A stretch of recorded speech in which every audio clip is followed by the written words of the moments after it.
অ্যানাস কিচেনে আপনাদের সবাইকে স্বাগত। আশা করি সবাই ভালো আছেন। আজকে আমি বানাবো একটু অন্যরকমভাবে চিকেন কারি।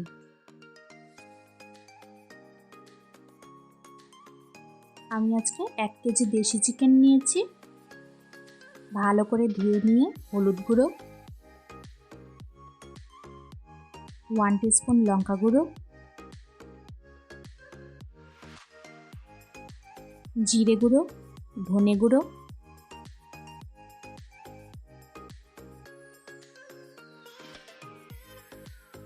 স্বাদ মতো নুন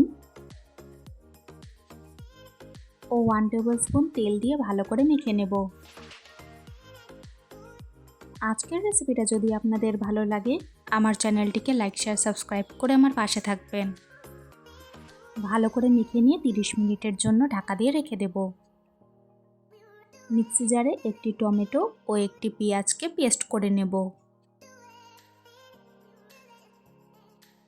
কড়াইতে পরিমাণ মতো তেল দিয়ে দিয়েছি। এখন কেটে রাখা আলুগুলো হালকা করে ভেজে নেব।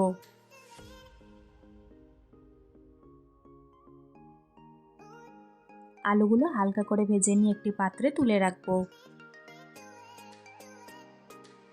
ওই তেলে একটি তেজপাতা ও সামান্য জিরে ফোড়ন দেব। ফোড়নের থেকে গন্ধ বের হলে পেঁয়াজ কুচি দিয়ে দিব। আমি এখানে দুটো বড় সাইজের পেঁয়াজ কুচি দিয়েছি।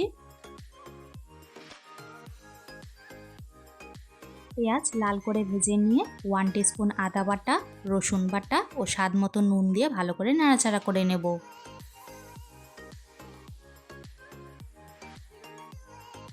1 মিনিট মতন ভেজে নিয়ে মিক্সিতে করা টমেটো পেস্টটা দিয়ে দিব।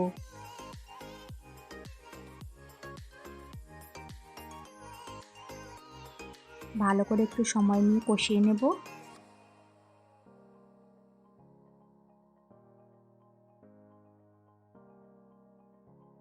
মশলা থেকে তেল ছেড়ে আসলে ম্যারিনেট করা মাংস দিয়ে দিব।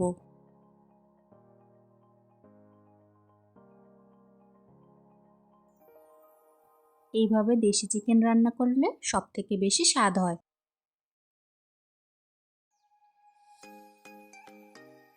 দেশি চিকেন সেদ্ধ হতে একটু টাইম লাগে বলে 10 মিনিটের জন্য ঢাকা দিয়ে রেখে দেব। কিন্তু 1-2 মিনিট পর পর নাড়াচাড়া করে দেব, না হলে নিচে লেগে ধরে যাবে।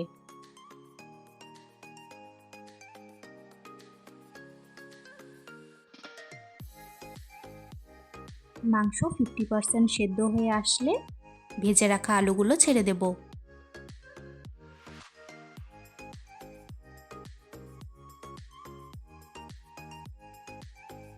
আলুগুলো দিয়ে আবারও একটু ভালো করে নাড়াচাড়া করে দেব।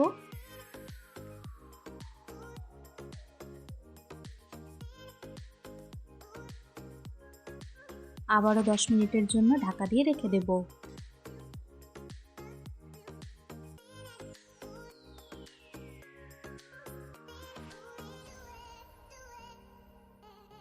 এরপর পরিমাণ মতো জল দিয়ে দিব। জলটা কিন্তু অবশ্যই গরম হতে হবে।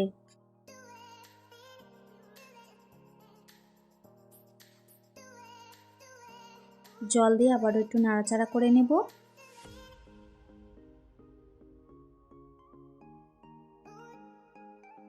জল দেওয়ার পর মাংস সম্পূর্ণভাবে সেদ্ধ করে নিতে হবে।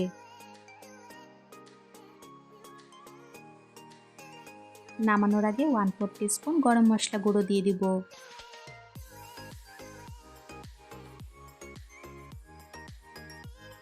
এই সময় মাংস সম্পূর্ণভাবে সেদ্ধ হয়ে এসেছে।